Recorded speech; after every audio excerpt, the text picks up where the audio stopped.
Hello, everyone. Welcome to Agora. I'm your host, Gabriel Andrade, broadcasting from Maracaibo, Venezuela. And joining me today on the other end of the line is Professor Bruce Chilton. He is a historian of early Christianity and the author of many books on the subject. And today we're going to be speaking about the book of Revelation, the Apocalypse. Hello, Bruce. Welcome. Thank you very much. Now, the book of Revelation has puzzled many people, and the way to interpret it has been very varied. Could you give us a brief synopsis of what this book is about? I can, yes, but in order to do that, I have to explain that it has been seen in many different ways because it portrays the ultimate significance of what it is to be human. And as a consequence of that, it has passed through very different understandings over the ages. Today, in popular imagination, people associate the revelation of John with catastrophe. But in fact, at the beginning, if we look back to the 2nd century of the Common Era, it was seen as looking forward to a millennium, 1,000 years of complete human fulfillment. So it is a book that has been seen in radically different ways over the centuries. So you would say that even though it narrates very bad things, it in the end is very hopeful. I would say myself that it is very hopeful. Not everyone would, but I argue that the central figure within the revelation of John is the image of the Lamb that was slain, which appears with God, and in that position also exerts authority. Now, that Lamb is clearly a symbol of Jesus raised from the dead. And I would say that the theme of the entire book is that authentic authority comes to pass as a result of suffering.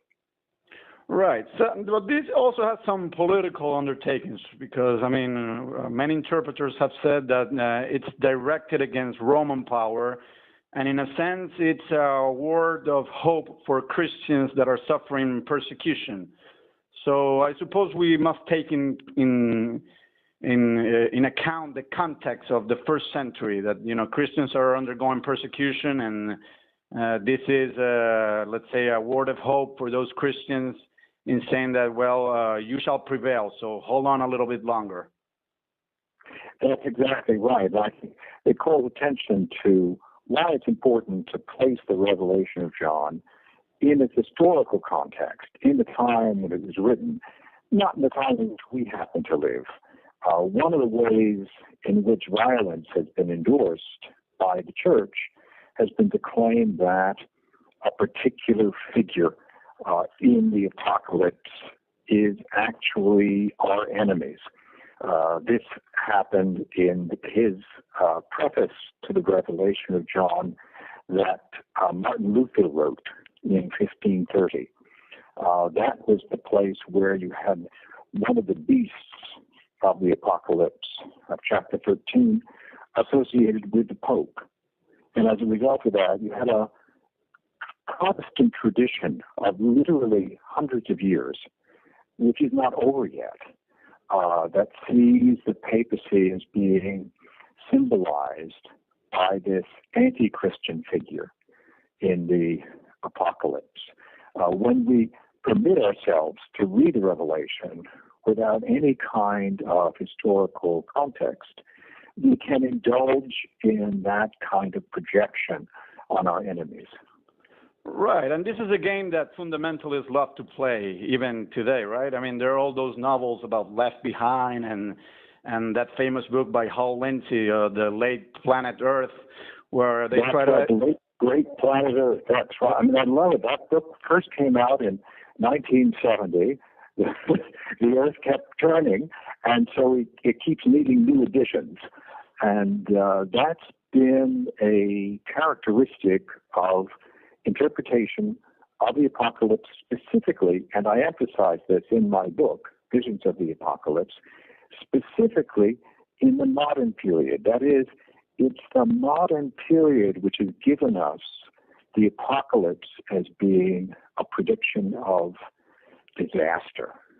And one of the ways it does that is by inventing a completely new idea that had not been with us before. The idea that the prophecies of the destruction of the temple in the Gospels don't refer to the temple that existed at the time of Jesus, but instead refer to what they call a third temple. And the idea is developed by Lindsay and also by Tim LaHaye in the Left Behind series, which has been through many, many editions and is also a movie, that this temple will have to be built in Jerusalem. That will provoke a world war, which of course it would. And then that world war would see in the final judgment of Christ. That, of course, is nowhere in the Revelation of John. That's imported into the Revelation by splicing together some different passages of the New Testament and also by creating entirely new scenarios. You know, it's not a coincidence that the Left Behind series is fiction. Of course. It's actually made up out of imagery of the Revelation. It's not really what the Revelation of John is. Now, do these authors, I'm talking about Hal Lindsey and especially Tim LaHaye, even though they're aware that that's fiction, do they actually believe that what they're narrating will actually happen? I think that they do. Certainly they say they do. So, for example, Tim LaHaye, in the wake of writing the Left Behind series, brought out a book with a colleague whose name is Jerry Jenkins, in which he argued that, in fact, he could support his scenario on the basis of biblical materials. And I think there's every sign that Hal Lindsey also believes in what he says, although you do have to wonder if you confidently predict a certain date constantly as being a date of the end, and that never comes. What is the stance that you have towards your own prophecy? Are you really claiming it with full conviction? Right. Now, do they think that they can speed up the process? So let's say that, you know, in order for Christ to return, the third temple has to be built, and then Third World War must come. Do they think that it's in human hands to speed up the process, or is it completely up to God? Because if it is in human hands, then it's a very dangerous idea because, I mean, they can infiltrate governments, and I'm sure there are Christian lobbies in America that are pushing for, you know, a violent Middle East in order to speed up the return. Do they think it's in our power, or is it entirely up to God, according to their view? I fully agree with you that this is one of the most dangerous ideas around at the moment for the peace of the Middle East. And it clearly is prevalent with the notion that human beings can speed up the apocalypse. That's why you have a movement now, which is known as Christian Zionism. Mm-hmm. And some members of that movement support the building of a third temple to the extent of being very generous in their contributions to those Jews in Jerusalem who want to build the temple. And in fact, some members of this evangelical group are also engaged in breeding a certain kind of cow. I don't know whether you've heard of the cow from the Hebrew Bible called the red heifer. Yes. The red female cow. You need her in order to sacrifice and produce ashes. And that's how you purify an area or a person. So the idea is that you're going to require the red heifer, and many of them, in order to proceed to the building of the temple. That's the extent to which many Christian Zionists are practically engaged in an attempt to build the third temple. And there's an even worse side to this. That is that in imitation of Christian Zionism, there has been a recent movement within Judaism itself to build a third temple. Now, it used to be that Jews held that human beings should never undertake that task, that only the Messiah, when he comes, would permit that to happen. Now the argument is being held among some Jews, and this is known as Third Temple Judaism, that in fact man has to build the temple, and then the Messiah will come. If you visit today, just opposite the western wall of the temple, you will actually see a model of what the third temple is supposed to look like.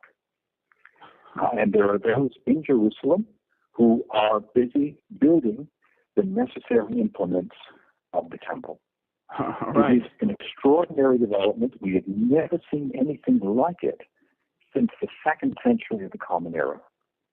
Right, and I guess that in order to build a temple, they would have to destroy the Golden Mosque, which is a sacred ground for Muslims, and that would raise a lot of religious sensitivities, and a lot of violence would come, right?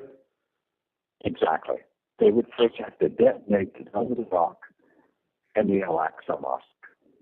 Right. Does this As a result, many people in Islam see this movement as a sign of the end. Of course.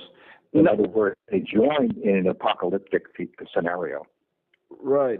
Tell me a little bit more about this red cow. I mean, do these red cows exist, or do they have to genetically modify them to create a new breed? I mean, when the Bible talks about the red cow, do they have a particular species in mind that does exist, or that will come to exist in the future? Yeah, it actually does exist.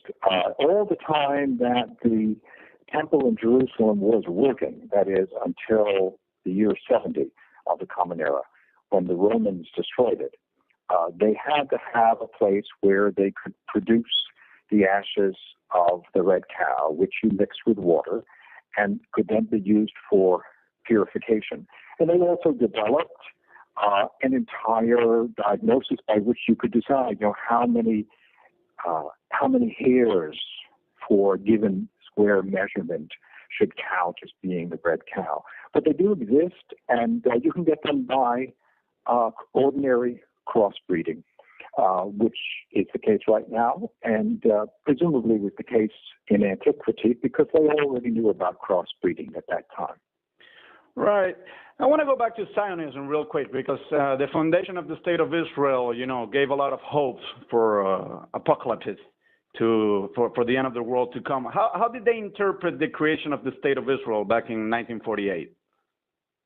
Well, this was a very interesting moment, because among Orthodox Jews around the world, the creation of the State of Israel was seen as being an offense, on the ground that only the Messiah should be engaged in that project, that you really cannot have a secular authority, namely the UN, saying Israel exists. And in a sense, they're right.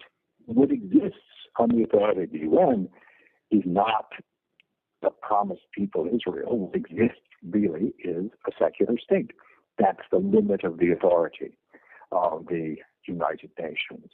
But religious Orthodox Jews felt this was an affront to the existence of the true Israel. And as a result, there were severe demonstrations in New York City against the resolution about Israel. But over the course of time, the Orthodox came to accept the existence of Israel, and in fact, they came into positions of prominence within the Supreme Rabbinic Court, which is established by the State of Israel. They had, as it were, over time, a vested interest in seeing the secular state promise, whatever they thought about it in theological terms. The move to the moment where you got this historic shift to the notion that a third temple should be built only came about in the wake of the Six-Day War. After that Israeli victory in 1967, because they were able to take the area around the Temple Mount, you had the idea developed that perhaps we should see the Israeli state, despite the fact that it's secular, as being the vehicle by which the third temple will be built. And of course, they were thinking that at the same time that Christian Zionists were coming up with their scenarios about the third temple. Right.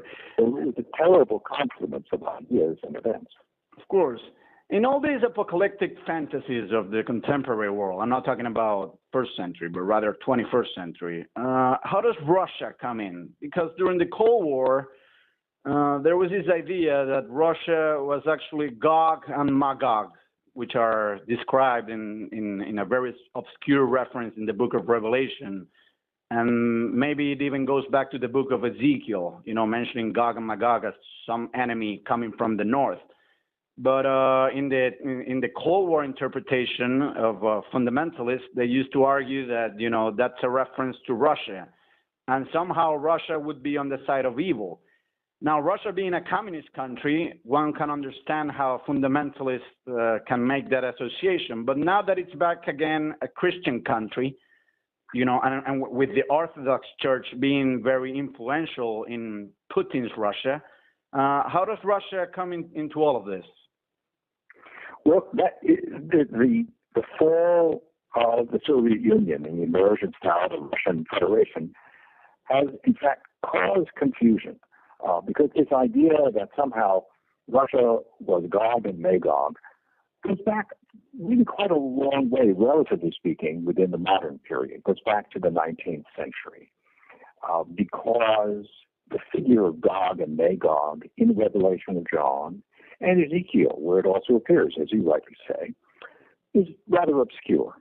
And so it was argued, perhaps we should associate that with Russia. You can see that in an early fundamentalist work called the Schofield Reference Bible.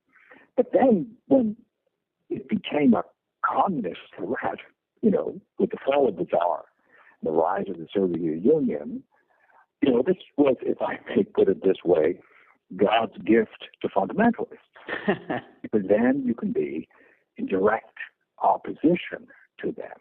And you remember Michael Gorbachev's birthmark? Yes, of course. Forehead? Yes. But the argument was, the Revelation of John talked about the mark of the beast. Right? Yeah. So it's Gorbachev. So that if you belong to Hal Lindsey's scenario, the late great planet Earth, this is wonderful.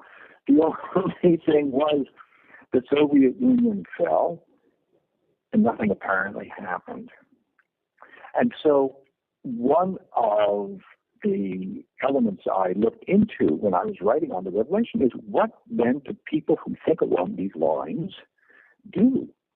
And so I found a sermon which was put into writing as recently as 2011 in California, where the dispensationalists argued, and the argument we're talking about is called dispensationalism. That is, that we're about to enter a new dispensation with the coming of Christ. So he poses the question, is Mikhail Gorbachev the actual beast, the true Antichrist? And of course, he's in trouble there since Mikhail Gorbachev is out of power.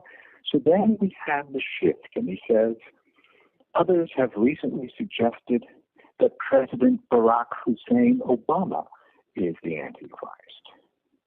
So the Antichrist would no longer be a foreigner. It could also be an American. It could be an American, and especially one with a middle name. That's Hussein. Because what we're seeing is a shift to the idea that it's not the Soviets who are the Antichrist. Instead, it's Islam. Right. And Obama is seen by many of the partisans at this point of view as being basically a kind of fifth column for Islam inside the United States. Right. And There's one thing that really gets my attention, which is you historians and sociologists usually say that apocalyptic literature usually springs when people have a sense of being oppressed. Now, that was true in the first century. I mean, when John wrote that book, it's because he felt persecution. Now, it may not have been real, but he felt it. And, whenever there have been millennial movements or apocalyptic movements, it's because people are dissatisfied and they're hoping for something better. They feel that they're being oppressed and that some divine intervention will come forth in order to liberate them.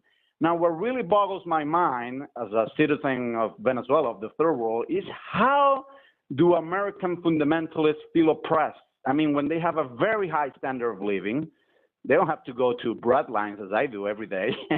They're very wealthy. How could they possibly feel oppressed? And I ask that to you, you being an American and being someone that really knows these people. I mean, based on what do they say that they're being oppressed? And, because that oppression is what motivates in all these apocalyptic fantasies. Yeah, this is an excellent question. And I would say that if you look at the entire movement from the early 19th century, which is when it began, you can see that this is a consistent feature that you refer to, the idea of being victims, the idea of being oppressed. And the way in which they justify that is to compare themselves to those who they say are in intellectual authority. So one of the ways that they resist, as they see it, a world which is against God, that they refer to as Babylon, right? A figure from the Revelation of John. Right. Babylon is represented by the universities, by the intellectuals, by the scientists. That's why they also feel that they are authorized to deny climate change, to insist that a perfectly obvious social change, like extending health care coverage, is somehow wrong, because all of that comes from a power structure that they see as being alien to them. So there's a persistent theme that, although as you rightly say, they do indeed have resources, they are not in charge. And so there's a constant feeling that things should be better for them than they currently are. That anti-intellectual streak has been a consistent feature in American fundamentalism. And I guess that you as a professor would be part of the Antichrist Legion. Do you ever... Well, that's exactly... Yeah, exactly right. I mean, I have actually, I once had a book review that referred to me as being an agent of Satan. Even though you're a minister and so forth. That's right, exactly. One of my favorite book reviews. So you can definitely see this is a part of the cultural struggle in the United States. Do you think this trend going away anytime soon?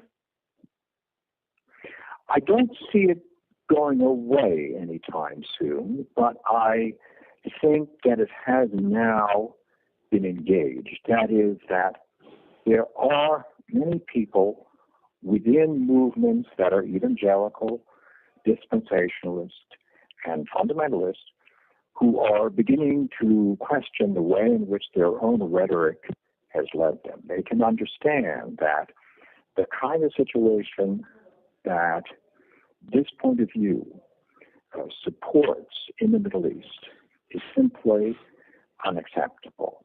And I was particularly happy that when I wrote my book on the Revelation of John, it was actually produced out of an institution in the United States which had once been the home of dispensationalism. So we're beginning to see some shifts in this regard.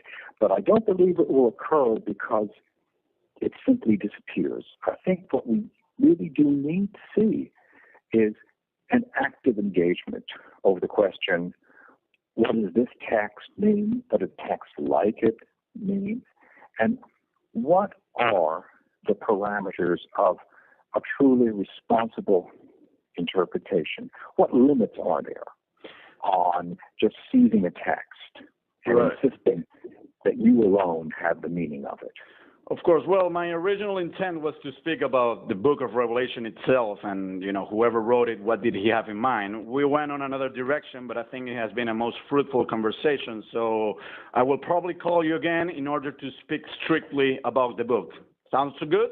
I would very much enjoy that. All right. Thank you so much for taking this call. Bad things, in the end, is very hopeful.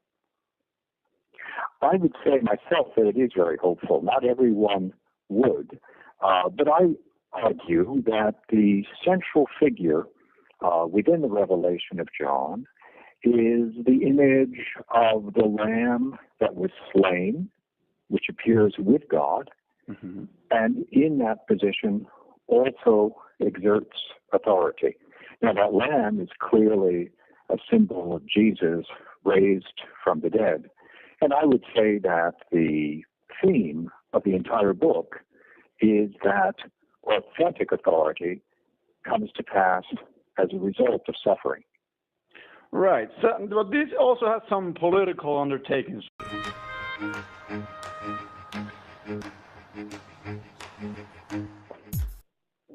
Hello, everyone. Welcome to Agora. I'm your host, Gabriel Andrade, broadcasting from Maracaibo, Venezuela. And joining me today on the other end of the line is Professor Bruce Chilton. He is a historian of early Christianity and the author of many books on the subject. And today we're going to be speaking about the book of Revelation, the Apocalypse. Hello, Bruce. Welcome. Thank you very much. Now, the book of Revelation has puzzled many people, and the way to interpret it has been very varied. Could you give us a brief synopsis of what this book is about? I can, yes, but in order to do that, I have to explain that it has been seen in many different ways because it portrays the ultimate significance of what it is to be human. And as a consequence of that, it has passed through very different understandings over the ages. Today, in popular imagination, people associate the revelation of John with catastrophe. But in fact, at the beginning, if we look back to the 2nd century of the Common Era, it was seen as looking forward to a millennium, 1,000 years of complete human fulfillment. So it is a book that has been seen in radically different ways over the centuries. So you would say that even though it narrates very endorsed by the church, has been to claim that a particular figure in the apocalypse is actually our enemies. This happened in his preface to the Revelation of John that Martin Luther wrote in 1530. That was the place where you had one of the beasts of the apocalypse of chapter 13 associated with the Pope. And as a result of that, you had a Protestant tradition of literally hundreds of years, which is not over yet, that sees the papacy as being symbolized by this anti-Christian figure. Because, many interpreters have said that it's directed against Roman power, and in a sense, it's a word of hope for Christians that are suffering persecution. So I suppose we must take in account the context of the 1st century, that Christians are undergoing persecution, and this is, let's say, a word of hope for those Christians in saying that, you shall prevail, so hold on a little bit longer. That's exactly right. It calls attention to why it's important to place the revelation of John in its historical context, in the time when it was written, not in the time in which we happen to live. One of the ways in which violence has been